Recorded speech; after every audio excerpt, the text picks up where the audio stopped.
says, Then Jesus summoned his 12 disciples and gave them authority over unclean spirits to cast them out and to cure every disease and every sickness.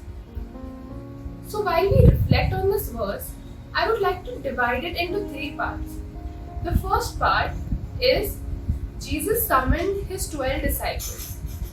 Now summoned, it means called. So why did Jesus call his disciples when they were already with him? And also, Jesus had a lot of followers. He had thousands of people following him.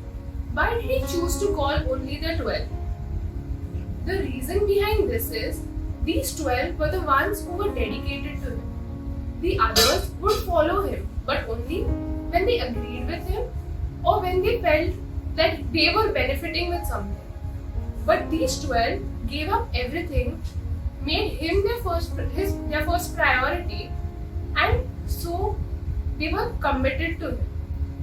So this tells us that Jesus calls us every day to be committed to him. Now, how can we be committed to Jesus? We need to make him the first priority in our life. And how can we do this? Firstly, prayer. It is very easy for all of us to say that we have no time to pray. We are busy with work. But when we make Jesus our first priority, we should take the schedule of our day, put prayer first in, and then fit everything else accordingly, and not vice versa. The second thing is values. When we give Jesus the first place, our values will not match with the values of the world. It will contradict a lot. People may make fun of us and we may face a lot of humiliation. But we should be ready to accept this. Thirdly, suffering. When you keep Jesus first, there will be a lot of suffering that will come your way. It will not be easy. But Jesus never sends any suffering without a remedy. And the remedy here is Christ himself. We just need to keep our focus on Jesus and on the cross. And we will be able to conquer any sickness or any suffering that comes our way. Because Christ himself has conquered everything. Now, coming to the second part of this verse is, Then Jesus gave them authority over unclean spirits to cast them out and to cure every disease and every sickness. This means after we are committed to him, he gives us his power so that we can cure others, and through us, his power will flow. So now sometimes we feel that our prayers are not answered. So I think that is a time when we should question ourselves, are we really committed to him? Because when we are, he has promised that he will cure every sickness and every disease. Now when it is said every sickness and every disease, it means every. We don't get to decide Jesus can cure this or Jesus can't cure this.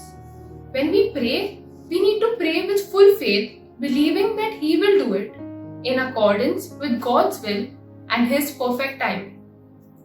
Also, we should always remember that no one is too small or too big.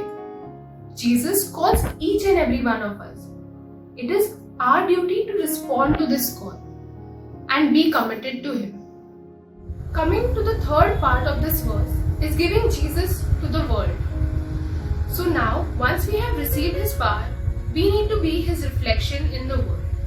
We need to give Jesus to others and help bring more and more people to him. We shouldn't be just people who talk about him, but our lives should be living examples of Jesus. Only when we do this, we can be fully committed to him and he will use us for his greater glory. To just summarize this, there are 3 points. First, we give ourselves to Jesus. Second, he gives his power to us. And third, we give Jesus to the world. Let us now just close our eyes for a second as we pray. Lord, I want to thank you for your word which we have just heard. We pray, Lord, that you help us to stay committed to you in all circumstances. Help us to always keep you as our first priority. us with your power, O Lord, so that we might be able to be your witnesses in this world and bring more and more people closer to you. We make this prayer through Christ our Lord. Amen. Praise God.